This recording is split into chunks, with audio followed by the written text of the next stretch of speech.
నేడు అపార కృపాచుడైన అల్లా పేరుతో ప్రారంభిస్తున్నాను. సలాం అలైకుం వరహమతుల్లాహి వబరకాతుహు. అంతిమ దైవ ప్రవక్త ముహమ్మద్ సల్లల్లాహు అలైహి వసల్లం గారు తన శిష్యులకు ఈ విధంగా బోధించారు. పొగరుబోతూ బూటకపు బడాయిళ్ళు చెప్పుకునేవాడు స్వర్గంలో ప్రవేశించలేడు.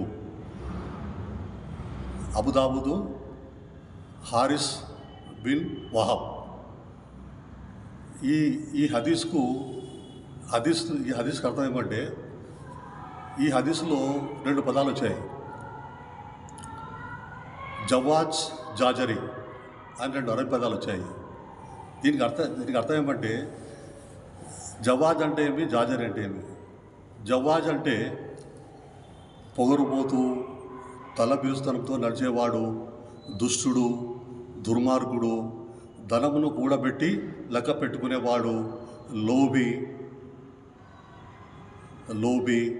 పిసినారి. రెండో విషయం జాజరి అని అర్థం. దానికి అర్థం ఏమంటే, తన దగ్గర ఏమీ లేకపోయినా కూడా అన్నీ ఉన్నట్లు మహా గొప్పగా చెప్పుకునే వాళ్ళని జాజరి అంటారు. కాబట్టి ఈ జాజరి అనేవాడు గొప్పతనం చెప్పేవాడు. ఏమీ లేకపోయినప్పటికీ తన దగ్గర అన్నీ ఉన్నాయని మహా గొప్పగా హెచ్చులు పలిగేవాడు. ఈ డబ్బు విషయంలోనే కాకుండా ఇంకా 3 విషయంలో కూడా ఆధారపడి ఉంటాడు. ఒకటి దైవభక్తి, దైవభీతి, జ్ఞానము, బుద్ధి.